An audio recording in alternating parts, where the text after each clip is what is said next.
What's good, y'all boys? Like I said, I'm back. So they're gonna react to how to beat the angel in "It's a Wonderful Knife."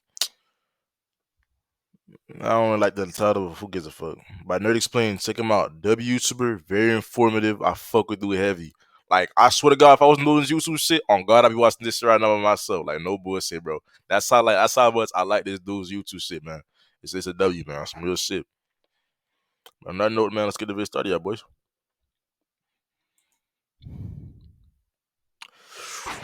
If you muttered something stupid like, oh, my life sucks, on some random night, and the Aurora Borealis sky gods took that seriously and teleported your ass into a different dimension where things sucked even more, what would you do? In this video, we'll follow an ungrateful PTSD-stricken girl who's getting taught a lesson by charged particles colliding with gases in Earth's upper atmosphere. See if we can make better decisions and ultimately attempt to coax her into savagely killing her father to save herself. I'm going to break down the mistakes made, what you should do, and how to beat the angel in It's a Wonderful Knife. We start out following the grandpappy Roger Evans, minutes after he declined a massive payout to sell his home over to a spray tan resort tycoon everybody hates with a burning passion, Henry Waters. The deal would have granted Waters the rights to terraform their nice suburb into a shopping mall. Funny, Waters is made out to be the asshole here, but it sounds like all the other residents signed off. Sounds like everybody's on board with the gentrification except for the geriatric. Naturally, Roger made some enemies with this move.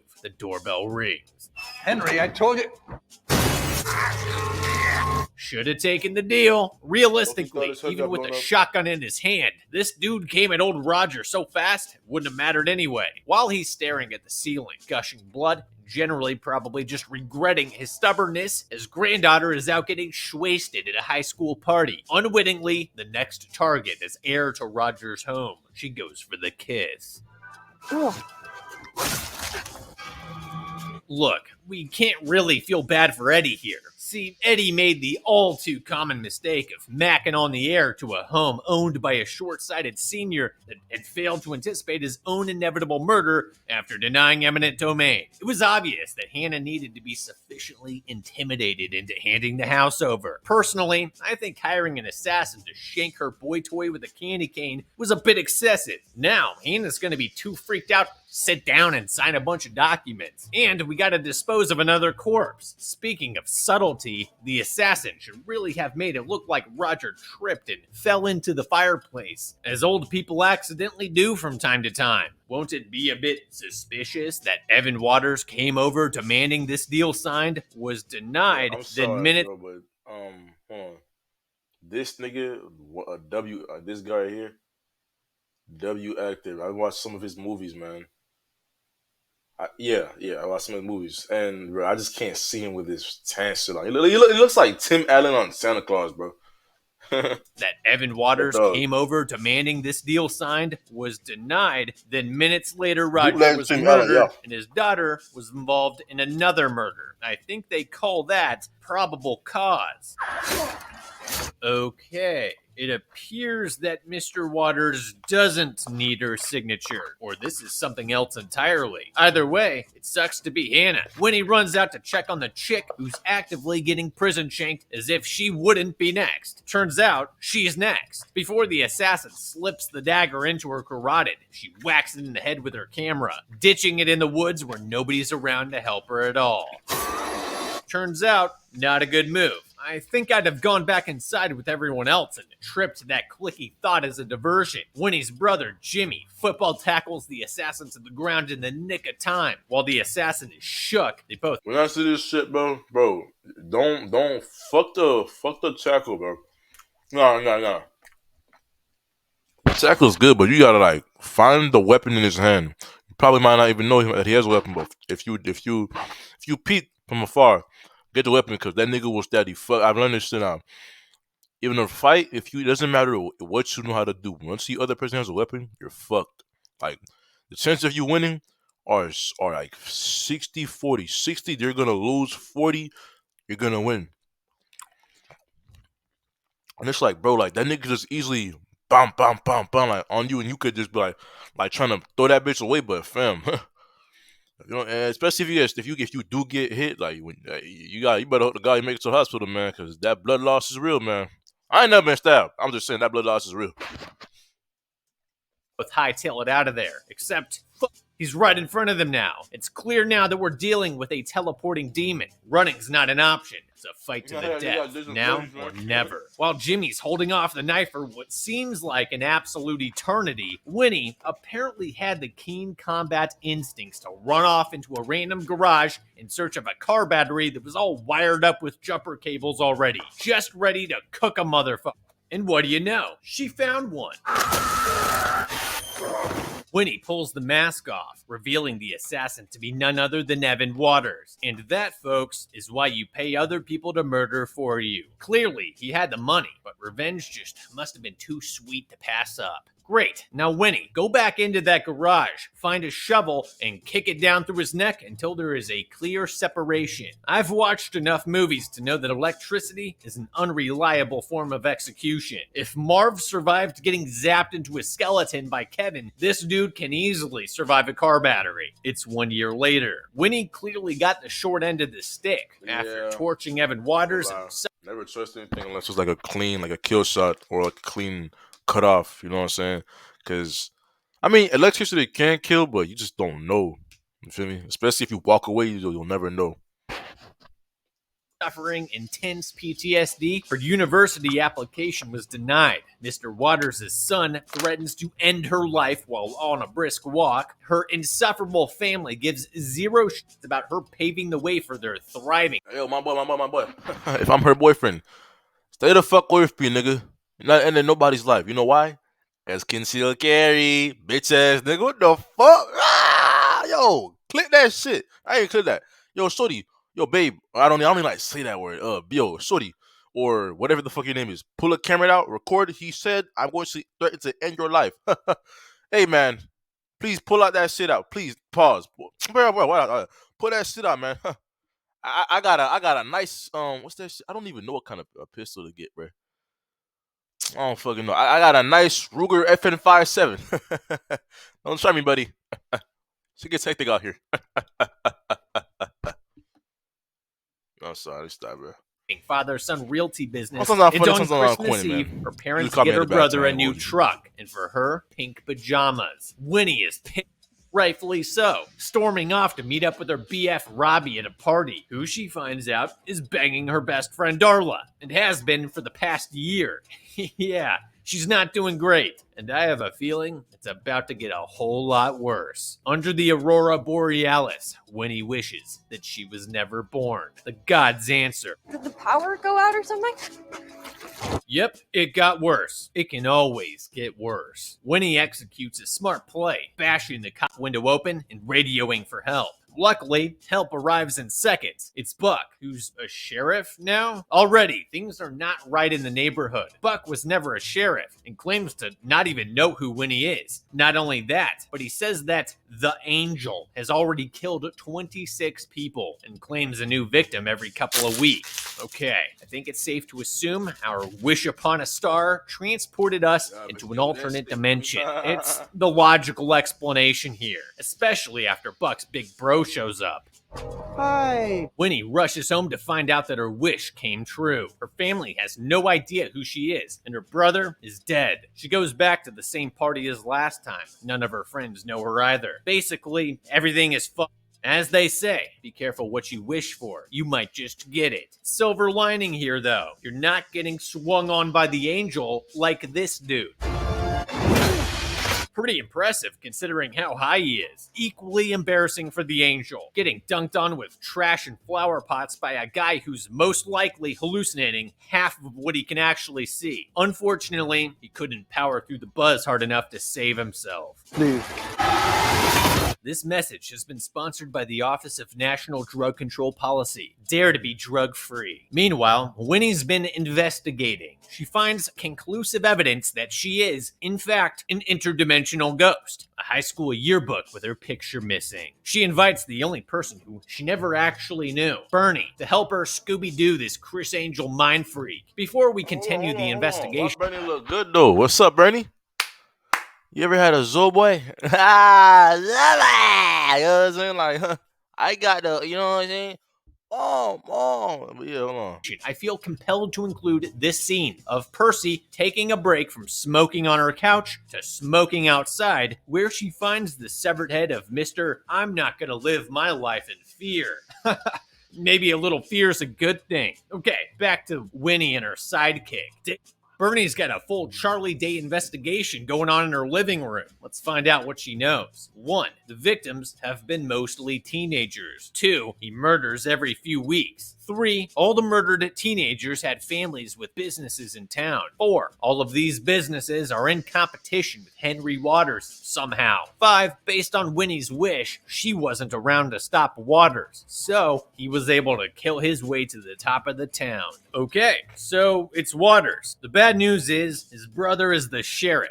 Kind of good news is, he'll find you as he always does. All you have to do is strap up, then clap this idiot when he tries to choke you out with Christmas lights or something. His downfall is his need to be creative and intimate with his murders. Since he's gonna be in the same costume that he's murdered everybody else in, proving it was self-defense will be easy. Now, where to get a gun? Well, I'd start off with stealing one of the bumbling moron sheriff's guns. I'm sure Winnie can throw some charm on Buck to get that gun belt off. She's not gonna enjoy it, but I can assure you, getting stabbed to death is definitely worse. 2 bonuses. 1. Buck will be more inclined to come to your defense. And 2. The Angel's less likely to attack when Buck is nearby, as I don't think Buck knows Waters is the killer, and thus is likely to open fire on the Angel, thereby potentially forcing the killer to kill Buck, aka his brother. A bit too risky. But hey, I'm sure shacking up with the paranoid town weirdo girl who has 0 weapons and even less muscle is gonna work out great for you. Nope. Through purely the fault of the attacker, they escape unscathed with new unfounded confidence in their ability to defend themselves. How is the Angel one of the most successful known serial killers by body count in the United States? I'm not counting South America or the Soviet Union due to the obvious advantages. This dude has been stumbling into every garbage can and coffee table in his way, getting pot smashed over his head by dope heads, and judo thrown by teenage girls. Embarrassing. What happened to the assassin who smoked Roger, Hannah, and Eddie all in one night? I want that guy back. Winnie completely blows critical, scarce lead time, sharing a couple smiles while staring up at the Aurora Borealis with Bernie, like she wasn't almost gutted like a fish 2 minutes ago. Apparently, it's super rare to see the lights this far from the Arctic. Bernie thinks this isn't a coincidence. Does this prompt Winnie to attempt a re-wish, being a little more choosy with her words this time? Nah, she shrugs it off and they stroll off to a secluded, dark movie theater to eat popcorn and watch old Christmas flicks. You do realize you're being hunted, right? Like an assassin who has killed dozens of people and tried to kill you multiple times is still actively pursuing you. Maybe you should have wished for more brain cells. This dude has found you everywhere you've gone. Safe to assume he followed you here too. If this theater has a single entrance, I'd probably leave the door unlocked and just stand in the corner with something sharp and then call the police. Then put that charm on Buck like I talked about earlier. I can tell you what I wouldn't do. Turn on a loud movie, kick my feet up, and sink into the recliner with my back to the entrance. I do wish I was born. I wish Jimmy was alive. See? Nothing. I'm not an expert on interdimensional genie gods, but I'm pretty sure you have to say that earnestly while staring up at the northern lights, not half-assed to some chick you just met. And that's how it originally worked anyway. Well, Winnie nods off to sleep and miraculously doesn't get killed. The next morning, Bernie wakes her up to show off a second gigantic board of news articles, pictures of the lights, and I'm sure a whole bunch of other totally related documents that are definitely not there to just pad out the board. All of which, without a doubt, prove what we've known since getting warped into this dimension. The Aurora is why Winnie is here. No Oh, that's not all. Supposedly, local folklore says the lights are the spirit of somebody who died violently. This somebody, in their opinion, is Henry Waters, and his spirit sent her here out of the goodness of his heart or something. I feel like you guys are slinging around a lot of unsubstantiated guesses as fact. Again, the two obvious things that you need to try here. 1. Attempt to re-wish upon the lights, and if that doesn't work, 2. Hook Henry Waters up to a car battery again, or really anyone by the sounds of it. Send their spirit up into the lights, then re-wish upon the lights again. Bernie hits her with the real bad news. The aurora is fading, and once it fades out completely, she's stuck here, presumably forever, since it's Henry's spirit that's causing the lights, and not just any aurora, which means that she can't just take a trip up to the Arctic at a later date. The mechanics of all this are pretty damn vague. I say we jack the next car battery we see, hook Bernie up to it, and wish we could go back into the previous dimension. Except that we're cool and talented and smart this time. Winnie heads back home to torment her not family some more, attempting to get her not dad to bait Waters out into the open. At this point, they hate her for being a psycho, saying they're her mom and dad, and the late Jimmy was her brother, and Evan Waters killed him, and blah blah blah. I don't understand. Mr. Waters is holding a Christmas festival, but she needs her dad to get close to him? This is all too complicated. Waters is too hard of a target, and you're likely to either get killed by him before you can kill him, or kill him and immediately end up in a prison cell distinctly lacking any windows which you could send a little prayer through. Hook Bernie up. She'll understand. And it's not like she has a lot to lose. I mean, this whole town has named her Weirdo. If you want to throw an addendum to have her reincarnated as someone cool, talented, and smart in your dimension too, I say that's an easy sell. The other problem with stopping by home is that it's predictable. Winnie and Bernie bolt upstairs. Winnie hard stunning the killer with a picture on the wall. Wow, look how resourceful she is. No way that painting sent his ass flying down the stairs hard enough to knock him out. Get the fuck out. Like, Their first next of all, first of all, most paintings are like I don't really know the material, like paper, right? And I didn't see no fucking frame, no glass frame, none of that bullshit. So, and second of all, yo, bro, I ain't sexist or nothing, but no woman is launching a man over a railing with a fucking painting. What are you fucking? Are you a superhero? Like, my nigga, all right, bro.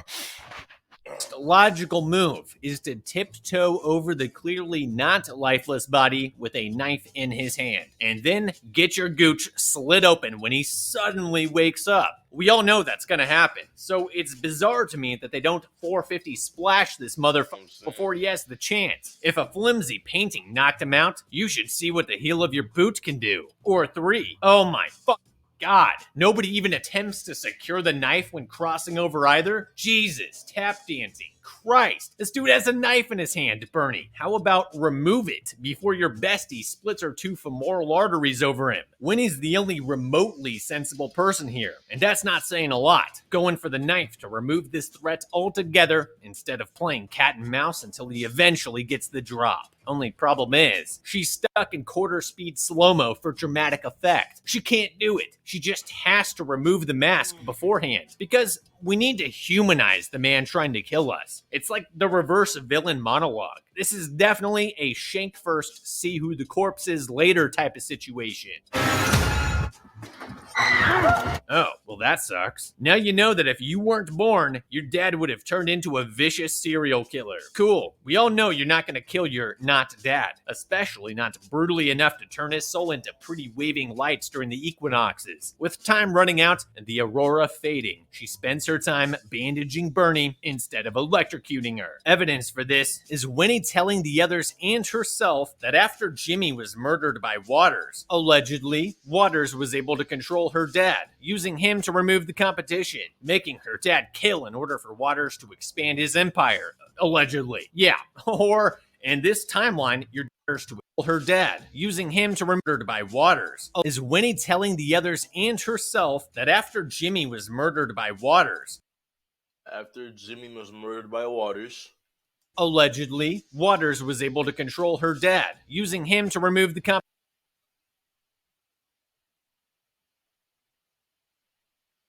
Oh, never mind.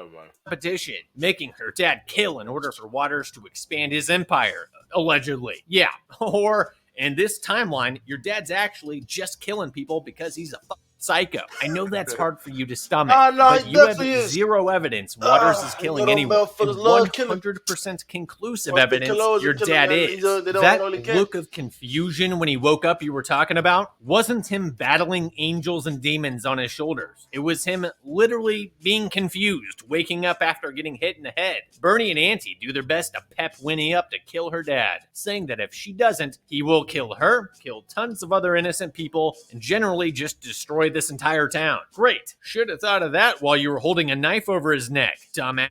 Wheeler, I'm here. All right, let's kill my not dad. Amazing plan. My mind is blown. I hate. Like, I love movies, man. Don't get me wrong, but I fucking hate. All right, let's do it, guys.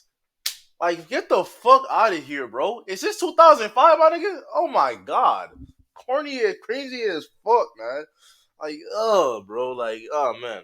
Let me just shut up. The only problem is that you all turn into wet noodles the second Casper shows up. Oh, and they even threw up a giant sign to warn him it's a trap. Right there, 'cause Seems what to the me fuck is like that, bro? all David has to do is crack a couple beers and turn the TV on. Then, once the lights fade out tonight, he can go back on to killing. Okay, the trap is set. The killer is stalking toward the obvious mannequins used as bait for the obvious ambush. He draws within striking distance. Now, all The three of trap y'all is got sprung. stats. It's just Robbie and Darla. A fire Never mind. extinguisher? Fuck what I A fire extinguisher. I'm not even. You know, you have to brutally kill him, right? Not just daze him like he's in a Bugs Bunny cartoon. Where's the killer to end all these morons? Please. Finally, the killer kills the lights, causing everybody to shout at each other, giving away their positions. Winnie didn't even bring a flashlight. Perfect. Do you not have a flashlight on your smartphone? Whatever. That Polaroid camera seems to be working just fine. I think you might even be able to get into film school with those shots of Robbie and Darla getting stabbed to death. So raw. Can we go back to that line when he said, I just want to relish in it? Wheeler, I'm here. All right, let's kill my not dad. Yeah, that's the one. So sassy, like talking shit in the shower. All right, back Yeah, to the like, what fight. the Winnie fuck? takes off up a flight of stairs, breaking off a broom handle and spearing the killer through the gut. It's technically a win, but I don't think this qualifies. I'm certainly not satisfied. Oh, well, it'll have to do. The light already faded from her dad's eyes and floated up into the sky or something. Winnie and Bernie take to the pier to make her wish. That is, until Bernie hits her with the guilt trip. This Christmas was gonna be her last, if you know what I mean. Winnie responds something to the effect of, good luck with that, and casts her wish. I want my life back. It doesn't work. Whoa. Listen. Before we make that wish, Bernie, sweetheart, you want to talk? Cause what are we saying? What are we saying? Type shit, peep, right? I would have told her like, I'm not gonna really go into the like type shit, but like, I would have just we had a nice long talk. Cause what the fuck? After all that connection, relationships grown, getting closer. Last Christmas, not today, not ever. Fuck. Awkward. Apparently, the lights look angry and are suggesting that they kill Waters now, according to Bernie, the resident Aurora Borealis folklore specialist. I'd say that's as good a reason as any to kill somebody. Can we make sure to grab some rope and a can of gas on the way? Burning at the stake is a time-honored tradition, as well as extremely painful. Should make the Skylights happy. They don't. They show up to the festival empty-handed. It's like everyone's zombified or something. Yeah, this timeline blows. Let's fuck this dude up and bounce. Sucks to say, we might not have the time or the capability to perform a Lord of Light ritual. The next best thing, steal a car and do a burnout on his face. Quick, effective, but most importantly, violent. I think you need to get out of that crowd right now before you get overpowered by these drones. This is like that assimilation movie. You gotta blend in or GTFO. Or you could just talk with Waters for 10 minutes. It's not like your time is extremely limited or anything. Thankfully, Bernie steps up, the rookie underdog, coming hot out of left field.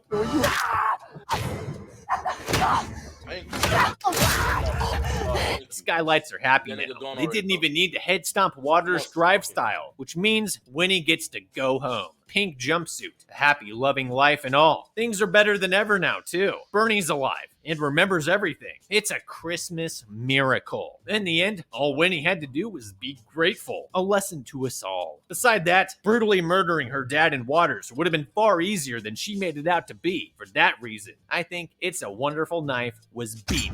Moral of the story, be careful what you wish for. It might suck, forcing you to have to murder your way back to your previous life. WVID, man. WVID explains. Like I said, took my dog out, man. Some real. Loki thought I had syrup in my arm. Wouldn't that make any sense? I didn't eat anything sweet. Anyway, WVID, catch you later on.